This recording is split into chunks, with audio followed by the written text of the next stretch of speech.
What historical events are so absurd that they would be too strange for a fiction story or a movie?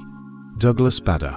RAF Flying Ace, 23 kills, though he had previously lost both his legs in separate flying accidents. He wore a pair of clunky tin legs.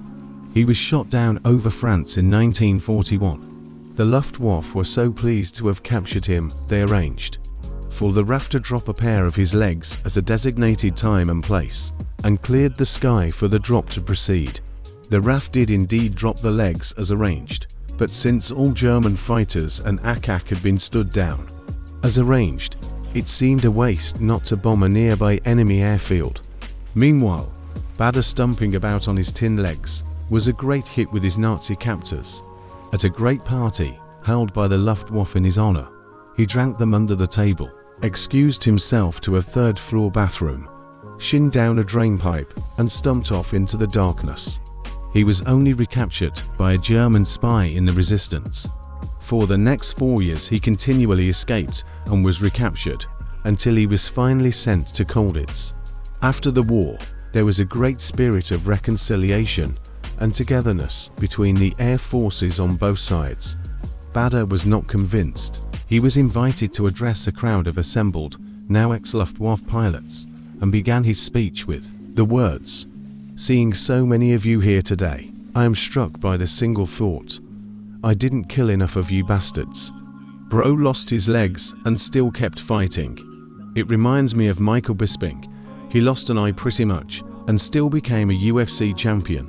When Ivan the Terrible died, he had 2 sons. He had clubbed the third one to death.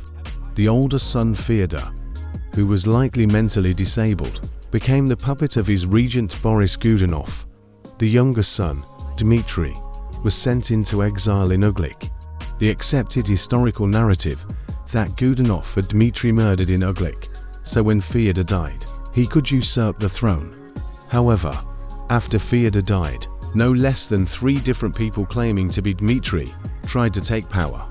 These false Dmitrys provided Poland with the casus belli to invade Russia, starting a war that killed nearly half the Russian population. The first false Dmitry raped Godunov's daughter and massacred his family. He ended up almost converting Russia to Catholicism, and was subsequently beaten to death by a mob, and his remains fired out of a cannon in the direction of Poland. The second false Dmitry was possibly a converted Jew. Very little is known about the third false Dmitry, to the point that there may have been a fourth false Dmitry, or possible a false Dmitry. Lol, they were in there like, nah, don't crown him. He's sus. The Allies in Italy during WW2 were blocked at one point by an old castle that defended a critical valley they needed to move through. The Nazis had taken it over and heavily fortified it with machine guns and artillery. Had a long ramp to the main gates that left the attackers open to MG fire. Back of the castle opened onto a sheer cliff. Destroying the castle wasn't an option. The British tried taking from the front and failed.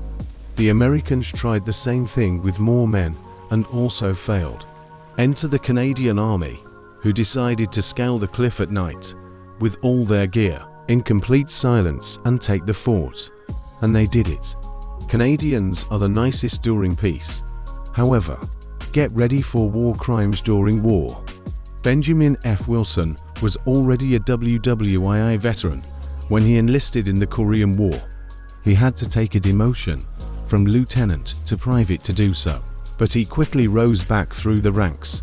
In 1951, he was put in charge of protecting a place that they called Hell Hill, and he knew that an attack was coming, but he remained with his men. He took a bullet to the leg, and then went into a one-man charge to kill 7 unwounded Chinese soldiers alone. His men tried to take him for medical treatment, but when his stretcher was put down, he got up and limped back up the hill, just as everyone else was retreating. He charged alone with his rifle, killing 3 enemies. Then they took his rifle, so he killed 4 more with his entrenching shovel. The Chinese retreated for a while. The next day, Wilson went on a one-man assault again to take down 33 more enemy soldiers, despite his existing wounds. This was a guy that just wouldn't be held down. Literally, this guy is to John Wick for John Wick. Wouldn't even pass as realistic. Dang, I guess there's inspiration for every cool character. I bet it was even more dangerous given the scale of the battle. Rambo or boy? During the Battle of Fishguard, the last land invasion attempt of Britain, the British forces lined up in battle order on Goodwick Sands. Up above them on the cliffs, the inhabitants of the town came to watch and await Tate's response to the ultimatum. The locals on the cliff included women wearing traditional Welsh costume, which included a red whittle shawl and Welsh hat which, from a distance, some of the French mistook to be redcoats and shako, thus believing them to be regular line infantry. TLDR, the French attempted a land invasion of Britain from Fishguard, Wales. Before the battle broke out, locals, including women in traditional Welsh dress, lined cliffs to watch the battle. The French thought they were backup soldiers and surrendered. Lol, the French are always surrendering. I try to take that claim as like a myth, but the more I read, the more it seems like fact.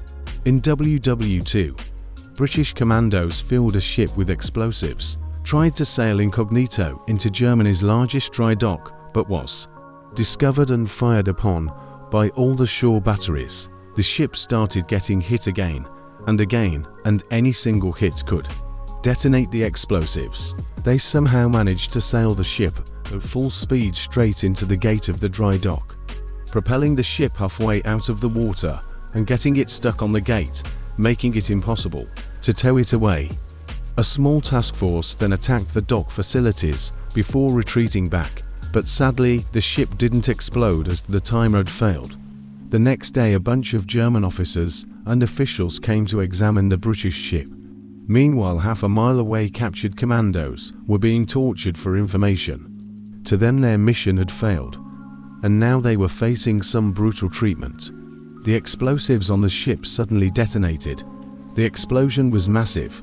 It destroyed the dock.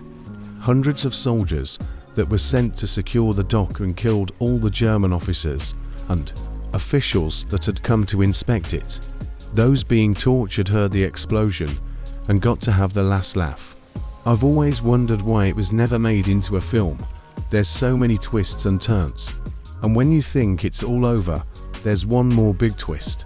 Yeah, this would make for a good movie. We need Michael Bay on the explosions though. Nobody else can do that job.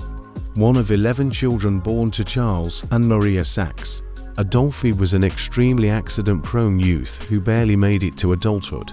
At 3, he fell 3 floors down, bashing his head on the stone floor at the bottom. He drank a bowl of acidic water believing it was milk. He swallowed and subsequently passed a large needle. He flew across his father's workshop and was burned badly when a barrel of gunpowder exploded. He fell upon a hot cast iron pan on a stove, burning his side.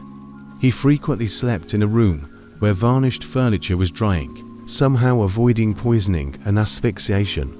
He was hit in the head with a slate roof tile while walking down the street. He fell in a river and nearly drowned. Then this same child, who some force was failing miserably to unalive, grew up and had the audacity to invent the saxophone. Lol, Bro is a cartoon character. Bro's guardian angel was working overtime. However, he still made a big contribution to the world, and that's crazy to me.